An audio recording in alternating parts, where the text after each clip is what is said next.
Salam uşaqlar. Başqa bir proqram vardı. Həmin proqram daha müasirdir. Telefonda Python işləmək istəyənlər üçün. Hansı ki, saytlarda, web saytı üzərindən sinif otağında, universitetdəki kompüter otağında. Bəziləri bu saytın üstündə işləyib. Adı Replitdir. Python online Python interpreterləri arasında ən yaxşı proqram məhz Replit aiddir. Bu proqramda həmin Replit şirkətinin mobil proqramdır. 2022-ci ildə ilk dəfə buraxılışa verilib. Yəni təzə 2022 deyəndə elə bu ildə, yəni təzə girib 2023. Bəlkə də bir neçə ayın içində hazırlanmış bir proqramdır. Əvvəllər yox idi bu proqram. Təzə proqramdır və ənənəsinə uyğun olaraq çox yaxşı hazırlanıbdır. Gəlin o proqrama baxaq. Yəni əvvəl dediyim Akkod əvəzinə Repliti işlətməyiniz daha məqsədə uyğun olar. Hər ikisini də işlədə bilərsiniz. Ancaq Replitdə əlavə xüsusiyyətlər var ki, Akkodda yoxdur. Məsələn, burada Git inteqrasiyası var. Ondan bəhs edəcəyik. Gəlin açaq. Repliti açırsınız. Ümumiyyətlə Repliti yükləməlisiniz telefonunuza. Yüklüyürsünüz, açırsınız. Burada boş səhifə açılır. Burada təzə plusu vurursunuz. Burada hissə deyir ki, yeni bir layihə açın. Burada Python dilini seçirsiniz. Layihənin adını qoyaq. Olsun, tutaq ki, tapşırıq 4. İctimai olsun. Yəni bunlar heç nə lazım deyil. Onunla gizlətməyimizə gərək yox. Sayda kod işləyirik burada. Bunu vuraq açılsın. Açılan layihə və proqram biraz təzədir ya, biraz vaxt apar. Gördüyünüz kimi biraz fırlanacaqdır. Layihəni həmən dəqiqə açır. Ancaq biraz fırlanacaqdır. Üstdə internet istifadəsinə baxsaq, istifadəyə görsəz, orada müəyyən qədər internet istifadə. Yəqin ki, internetə nəsə yükləyir həmin müddətdə. Bundan başqa proqram açılanda Replitdə fərqli bir nüans var da, onu sizə çatdırmaq istəyirəm. Əvvəlki ümumiyyətlə Python işləyəndə siz Python sənədinin adını istədiyiniz şey qoymusunuz da. Ancaq burada Python main.py faylı ilə çalışır. Başqa bir dənə fayl aça bilərik. Məsələn, tapşırıq faylı .py. Bunu əlavə elədək, tutaq ki. Sol tərəfdə üçüncü vursaq, fayllar açacaq. Bizim main py-imiz var, bir də var tapşırıq py, bir də main py. İki faylımız var. Sadəcə olaraq Replitdə şərt odur ki, bu hər bir layihənin proqram kodu main.py faylını çalışdırmaqla başlayır. Bu izahatını indi verməyəcəm. Çünki bu biraz Python'un CPython implementasiyasına aiddir. Hansı ki, elə bütün hamının işlətdiyi Python CPython'dur. Bunu dərsdə sizə bəhs eləyəcəm. Nəyə görə? Burada main.py faylına ehtiyac var.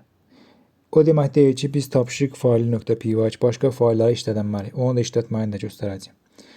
Sadəcə burada kod yazanda həmişə main.py-in içində yazsaz, kodunuz həmişə çalışacaq. Bu proqramın aşağı menüsü var. Konsola gəlir. Konsolda proqramımızı çalışdıracağıq. Burada proqram kodu, məsələn, yazacağıq. Print. Artıq biz ranı vursaq, konsolda onu çalışdıracaq. Gəlin baxaq. Biraz gözləyirsiniz. Gördüyünüz kimi çalışdı. Məsələn, başqa bir kod yazaq. Bir dənəsini də yazaq.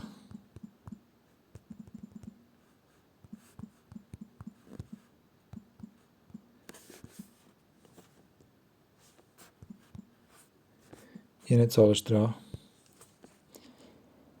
Gördüyünüz kimi, yəni çalışdırma konsolda gedir. Bir də burada sağ üstdə düymə var. Bunu basanda açıq səhifələrimiz görsənir.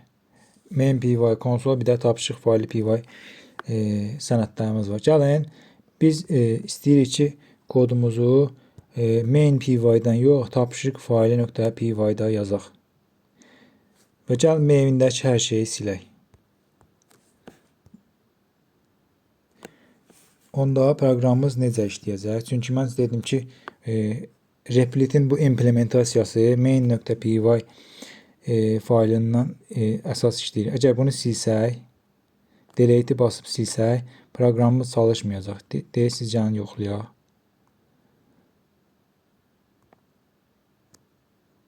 Məsələn, bu da bizim olsun. Tapışıq fayılına girək, yazaq, tutaq ki, print 5. Çalışdırsaq, bizə nə deyəcək? Main faylı yoxdur. Gördüyünüz kimi, no such file, main.py. Deyir ki, main faylı yoxdur. Mən bunun izahatını dərsdə verəcəm. Ancaq gəlin onu deməzdən əvvəl main faylımızı əlavə eləyək.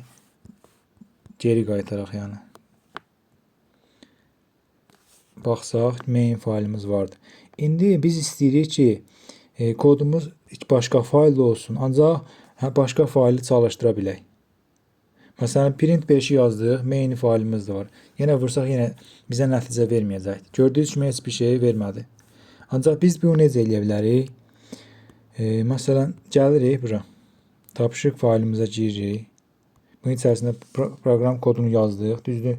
İndi tapışıq faylını, main faylını import eləyəcəyik.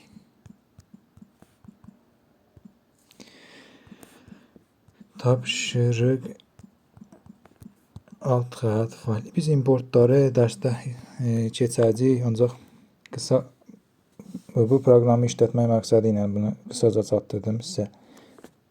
İzahatını da yenə çox geniş verməyəcəyəm. Baxdığımız kimi main faylın içərisindəyik. Main faylında biz tapışıq faylı import elədik. Tapışıq faylı nə idi? Bu idi. Adı tapışıq alt xətt faylıdır. Gəlin proqramımızı çalışdıraq. Main py-ya gedək, proqramımızı çalışdıraq.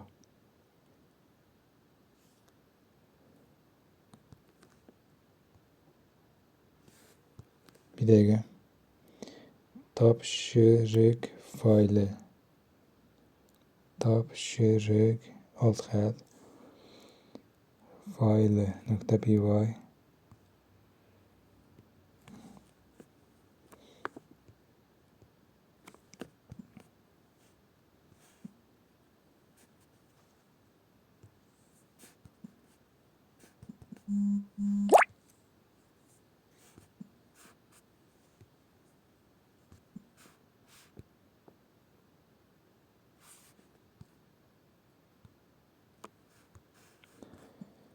Tapışıq faylında bizim nəyimiz var?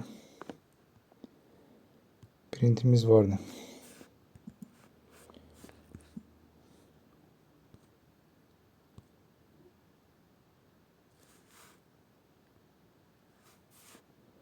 Tapışıq faylına bir dəqiqə.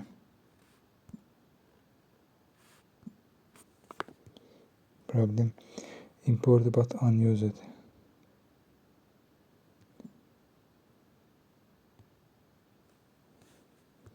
Bir dəqiqə.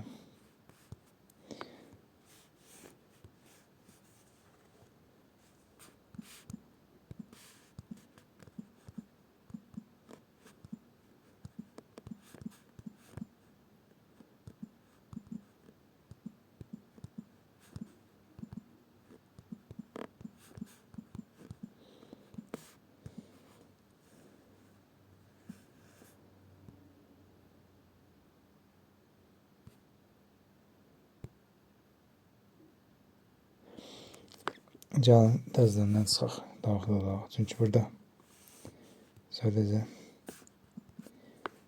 proqram xətası var. Bu repliti təzə proqram olduğuna görə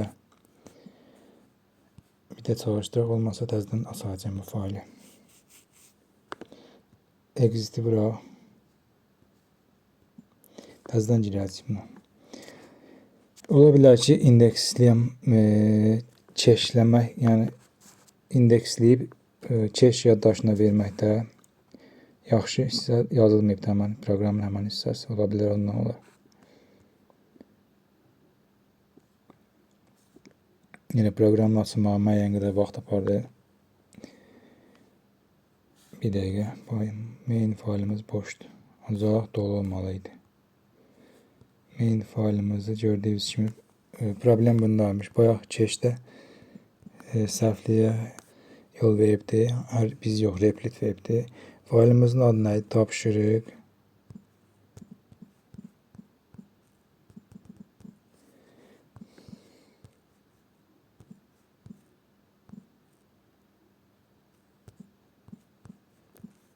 Alt xətt. Burada sayda adlar qoymağımız işimizi asanlaşdırır.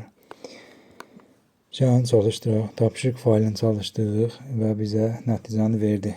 Düzdür. Məqsəd burada nə idi? Birincisi proqram dediyimiz kimi həmişə kodunuz main.py-in içərisində olmalıdır. Əgər onun içərisində deyilsə, başqa bir faydadsa, həmən faylı siz main.py-ya import eləməlisiniz, daxil eləməlisiniz. Məsələn, bura bir funksiya qoysaydıq, məsələn, gəlin bunu funksiyanın içərisində qoyaq. Onları biz keçəcəyik, ancaq demək, tab olsun adımız, arqumentləri boş olsun. Burada bir tab barımızdır burada. 1, 2, bəsdir 2 indentasiya. Tapşırıq faylı adlı faylımızın içində sadəcə bir funksiyamız vardı. Gəlin maindən onu çağıraq. Gəlin tapşırıq faylını import eləyək. Çalışdıraq. Bizə burada heç nə verməyəcək. Gördüyünüz kimi heç bir şey çap eləmədi. Ancaq gəlin belə eləyək. Tapşırıq faylından belə də eləyə bilərik.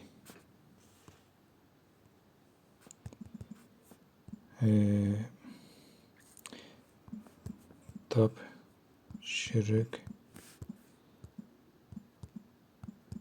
faylı nöqtə bizim funksiyamızın adı nə idi? Tab. Bu funksiyanı çalışdıraq. Bizə nəticəni verəcəkdir. Çünki biz artıq onu çağırmışıq. Gəlin o funksiyanın dəyərini dəyişək. Məsələn, 50 qoyaq. İndi başqa cür çağıraq. Main funksiyasından birbaşa import eləyək onu. From tapşırıq faylı import tab. Artıq biz tabın kimə aid olduğunu qeyd eləmişik və artıq tabı çağırmaqla tab adlı funksiya bilinəcək ki, buradakı tapşırıq faylındakı funksiyadır və birbaşa onu çağıracaq. Gəlin çalışdıraq proqramımızı. Yenə eyni nəticəni ancaq 50 qiymətini alaraq, çünki dəyişmişik. Bu şəkildə uşaqlar proqramın burada main funksiyası ilə işləməyini başa saldım. Burada çoxsaylı tapşırıq fayllarımız, başqa fayllarımız da ola bilər. Sadəcə həmişə main işlətməlisiniz. Gəlin sizə bir də Git-dən bəhs edeyim. Burada aşağında çəksəz bu yana, bir də çəksəz əlavə menü gələcək. Burada çox yaxşı xüsusiyyətlə verilənlər bazası var. Unit testlər var. Çox faydalı xüsusiyyətlərdir. Dediyim kimi Replit proqramı çox professional bir proqramdır. Gəlin biz buradakı Git xüsusiyyətindən bir də Shell vardır. Bunları istəsəz istifadə edərsiniz. Ancaq bizə zəruri olan bir dənə burada Gitdir. Gəlin Git-i çalışdıraq. Bu Replit proqramının Git xüsusiyyəti də vardır. Digər mobil Python interpreterlərində olmayan, bunda olan Git xüsusiyyəti vardır. Nə edəcəyik? Bizim layihəmizin burada 2 dənə faylımız var. Main.py, bir də tapşırıq fayl.py. Biz istəyirik ki, bunu Git serverimiz üzərinə yadda saxlayaq və başqa bir yerdə olanda və yaxud telefonumuzda məlumatlar itəndə bizim bütün məlumatlarımız Git serverimizdə, hansı ki biz əsasən GitHub serverlərini işlədəcəyik. Orada da hesab açmağınızı mən sizə deyəcəyəm. Mənim hesabım var. Gəlin həmən hesaba qoşulaq bu Git üzərindən. Burada təzə Git repozitori, yəni təzə bir Git qovluğu aç, onu vururuq. Siz əvvəlcə GitHub-da hesab açmalısınız. Mən açmışam, bura qoşmuşam. Ona görə məndən soruşmadı onu. Birbaşa deyək ki, bu tapşırıq üçün, tapşırıq 4 üçün yeni bir GitHub, yeni bir Git repozitorisi, yəni Git qovluğu aç. Burada da yenə internet üzərindən gedir deyə. Gördüyünüz üstdə internetin istifadəsi 49 kilobit saniyə internet çəkilir saniyəyə. Demək, burada da yenə bir dəfə seçəcəyik təzə repozitori açsın. Existing, yəni mövcud repozitori vardısa onu seçəsiniz, yoxsuzdur, sizin təzəsini açarsınız. Hamı bunu vuracaq. Yeni repozitori. Adını qoyaq, elə ki, tapışıq 4 də qoya bilərsiniz. Tapışıq 4, defis qoyaq git. Yəni, biraz başa düşülən olsun deyə. Burada açıqlamadır, boş qoya bilərsiniz, dolu qoya bilərsiniz, boş da ola bilər. Gördüyünüz kimi, mənim hesabım gəldi. Hesabımın adı düşdü buram. Sizin hesabınız burada əvvəldən qeydiyyatla keçməz. Bir də ictimai olduğunu qeyd edirsiniz ki, bizim git repozitorimiz gizli də ola bilər. İctimai olduğunu qeyd edəcəyik. Sonra da göy düyməni basacağıq. Repozitorimizi açsın. Artıq hazırdır. Bu konfigurasiya bir dəfə olur. Hər dəfə bunu işlətməyəsiniz. Gələn dəfə sadəcə hər proqram kodu yeniləndikcə git repozitoriya onu göndərəsiniz.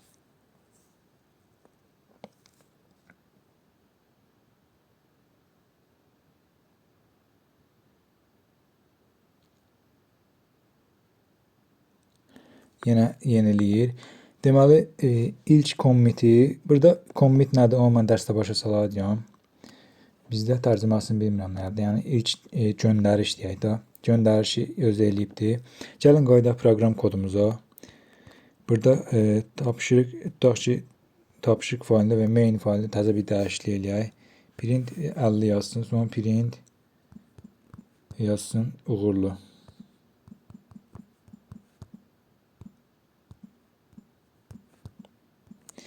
Mötərizəmiz qaldı burada. Yaxşı. İndi dəyişiklik elədi. Deyirsiniz, bir də çalışdıraq. 50-dən sonra da uğurlu yazmalıydı, yazdı. Biz istəyirik ki, bunu dəyişiklik eləmişik proqram kodumuzda. Bunu git repozitorumuza göndərək. Yenə sağa çəkərək git repozitorunu açırıq. Burada pəncərələrdən də baxa bilərsiniz. Pəncərələrdən git seçəcəyik. Açdığımız pəncərə. Gördüyünüz kimi burada dəyişiklik gəldi.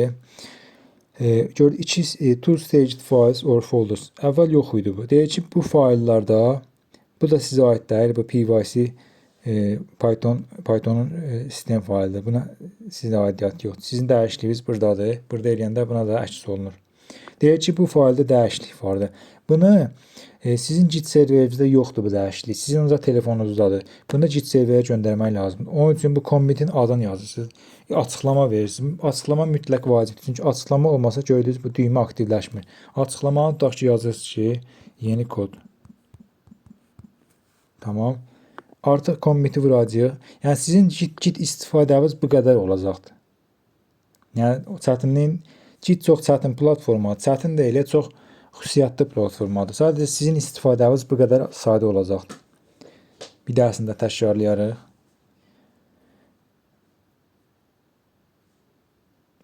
Yəni burada da yazacaq ki, dəyişiklik yoxdur. Gördüyünüz kimi your file changed without period. Sizin kod faylınızdakı kod dəyişiklikləri burada belirəcəkdir, görsənəcəkdir. Yəni demək ki, hal-hazırda kodumuz yox. Ən axırıncını göndərdik və yeni kod adı ilə düşdü git serverimiz. Təzə bir kod yazaq. İndi bura baxasınız ki, bura dəyişiklik gəlir. Gəlin bu dəfə təzə kodu main py-də yazaq. Tab yazsın. Ondan sonra bir daha da yazsın ki, print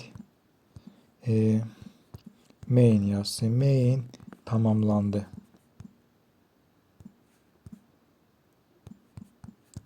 Yenə mötərizəmiz qalıbdır burada. Yaxşı. Çalışdıraq deyirsiniz bir dəfə proqramımızı. Main tamamlandı da gəldi. Gəlin baxaq ki, bizim git səhifəmizdəki dəyişiklik gələcək. Gəlməyibsə səhifəni yeniləməliyik. Ancaq əks olunacaq. Gördüyünüz kimi əks olundu.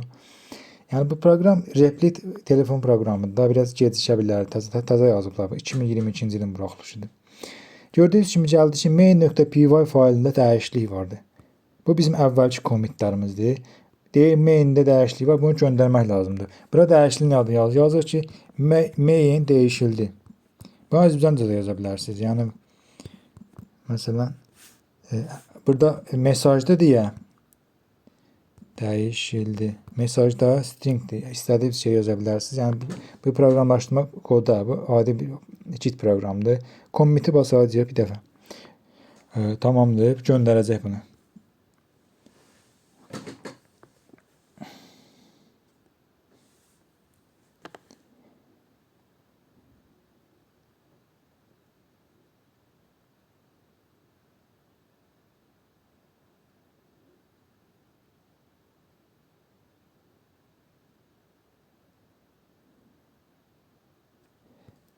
Bəli, göndərdi. Gördüyünüz kimi initial commit özü vermişdi. Yeni kodu bayaq yüklədik. Yeni kod adlı commiti və main dəyişildi adlı commiti də indi göndərdik və yazıb ki, sizin dəyişiklikləriniz burada əks olunacaq. Yəni hal-hazırda dəyişiklik yoxdur. Bu da bizim uşaqlar Git istifadəmiz oldu. Bəs Git hardadır? Ona baxaq. Və gördüyünüz kimi mənim burada hesabım vardı və hesabımın həmin repozitorisi vardı. Harda? github.com-da. Mən onu bastım və mənə həmən səhifəni açdı. Bəs URL-inə baxın hələ.